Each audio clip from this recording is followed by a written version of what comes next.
बिस्मिल्लाहिर्रहमानिर्रहीम। अस्सलाम वालेकुम। मैं डॉक्टर मोहम्मद वकास हूँ। आप सेहत बड़ी नेमत देख रहे हैं। आज हम खवातीन में बांझपन पैदा करने वाली जो मोटी मोटी जो कॉमन वजूहात हैं उनको डिस्कस करेंगे। हमने पिछली वीडियो में आपको दिखाए भी थे खवातीन के वो अज़ा जो कि तौलीदी अमल को या हमल ठहराने को कामयाब करने में अपना कलीदी किरदार अदा करते हैं। उनको हमने तकसीम किया था दो हिस्सों में।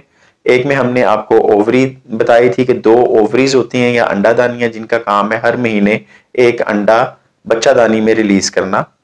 दूसरा हमने आपको बताया था यूट्रस और फ्लोपियन ट्यूब कि ये जो दो चीजें हैं, बच्चादानी और एक ट्यूब होती है जो कि ओवरी और यूट्रस को कनेक्ट करती है।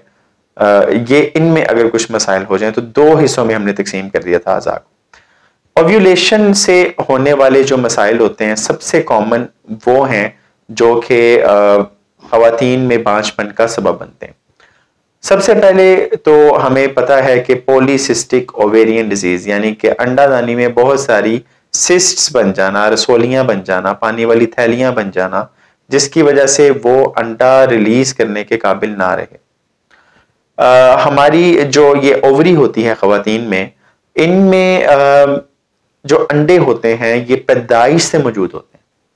ये भी आप जान लीजिए कि पैदाइश से अंडे मौजूद होते हैं और हर महीने जब औरत बालिग होती है तो उसने एक अंडा रिलीज करना होता है, जिसको हम कहते हैं कि माहवारी से पहले वो अंडा बच्चादानी में रिलीज होता है। फ्लोपियन ट्यूब के जरिए वो बच्चादानी में आता है और उसको अगर स्पर्म मिल जाए बलूगत में तो वो बहुत ज्यादा चांसेस होते हैं कि वो फर्टिलाइजेशन यानी कि अंडा जो है वो तौलीदी अमल से गुजर के वो बच्चादानी में हमल ठहराने का सबब बनता है। पॉलीसिस्टिक ओवेरियन डिजीज की जो वजूहात हैं वो अभी तक अननाउन है, लेकिन कहा यह जाता है कि ये खानदानी तौर पे मौजूद होती है, फैमिलीज में रन करती है और ये किसी हद तक काबिल इलाज भी है।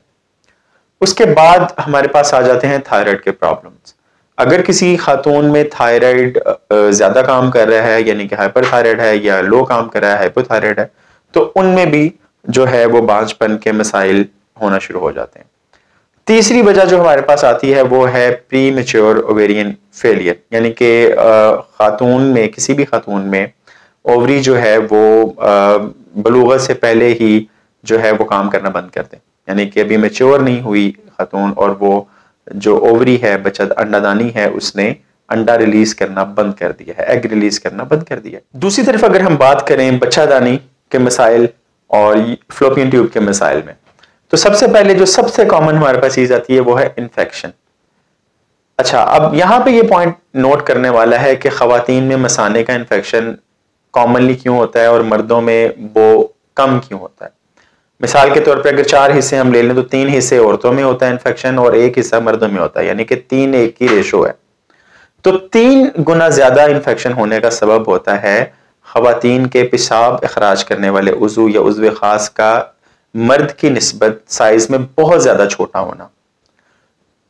मर्दों को यह एज मिल जाता है कि साइज बड़ा होने की वजह से प्रोटेक्शन बैरियर एक बन जाता है कि बैक्टीरिया, फंगस या वायरस उसको क्रॉस करने में उनको टाइम लगता है और वो एक प्रोटेक्शन बैरियर है जिसकी वजह से वो ऊपर मसाने की तरफ बहुत कम चांस होता है कि वो चले जाएं।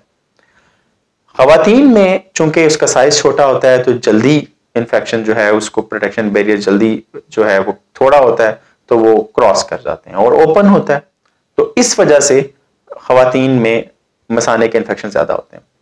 अच्छा, अब जो वजाइना होती है that is also an opening, वो भी एक ओपनिंग है, उसके जरिए भी बैक्टीरियाज जो हैं कुछ वो ऊपर बच्चादानी में इन्फेक्शन कर देते हैं। बाज दफा बाज़ औक़ात वो बच्चादानी के बाहर जो बच्चादानी की नेक होती है, सर्विक्स, उसमें इन्फेक्शन कर देते हैं।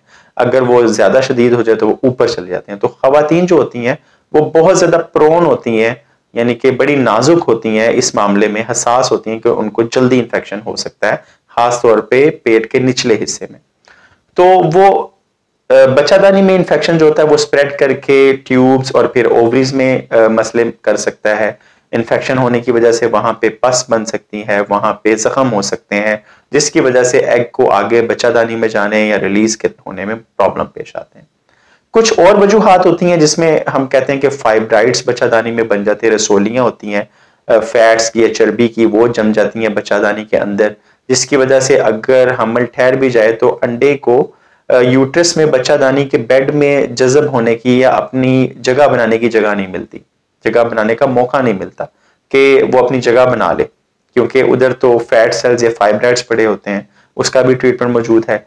उसके बाद हमारे पास आती है बच्चादानी में अगर कोई एडहीजन्स हो जाए, यानी कि पहले किसी में हमल ठहर गया है, उसके बाद अब जो है उसका ऑपरेशन हुआ था, सी सेक्शन हुआ था, सी सेक्शन में जब बेबी को निकाला तो उसकी डीएनसी हुई थी, या बेबी को रिमूव करने के दौरान जो इंस्ट्रूमेंट है वो ऐसे यूज किए गए, इतने एहतियात से यूज नहीं किए गए कि उसको निकालते वक्त जो है बच्चादानी में एडहियंस बने। एडहियंस जिसे आप कह लें कि स्कार बन जाना या जख्म बन जाना, कि अंडे को उधर अपना बेड बनाने की जगह ना मिले, या फर्टिलाइज्ड एग को अपना बेड बनाने की जगह ना मिले। एक मसला होता है एंडोमेट्रियोसिस। एंडोमेट्रियोसिस में क्या होता है कि बच्चादानी के अंदर जो सेल्स की लाइनिंग होती है, उस सेल्स की लाइनिंग के जो सेल्स होते हैं वो यूट्रस से बाहर ओवरीज पे या ट्यूब्स पे ग्रो करना शुरू कर देते हैं, वहां ग्रो करते हैं, और ग्रो करने की वजह से वहां जख्म हो जाते हैं। जख्म होने की वजह से, या वहां स्कारिंग होने की वजह से, या वहां अननेचुरल सेल्स पैदा होने की वजह से भी तौलीदी अमल या अंडे के रिलीज होने के अमल को नुकसान पहुंचता है, या उसको आगे जगह नहीं मिलती। तो ये भी एंडोमेट्रियोसिस भी एक बहुत बड़ा मसला जो है वो अभी ज़ेरे गौर है। तो इस वीडियो में हमने औरत के बांझपन के मसाइल को चीज़ा नजर से देखा। आने वाले कुछ दिनों में हम कुछ ऐसी वीडियो बनाकर डालेंगे जिसमें इस हर मसले के तरीका इलाज की कामयाबी और नाकामी पर बात करेंगे, और उस हवाले से कुछ मुफीद मशवरे आपने सब्सक्राइबर्स की नजर करेंगे। नेक्स्ट वीडियो में हम बात करेंगे मर्द के जो बांझपन के मसाइल हैं उसके ऊपर, और आपको इसी तरह अपडेट करते रहेंगे। अपना बहुत ख्याल रखिएगा। Have a great quality of life. Allah Hafiz.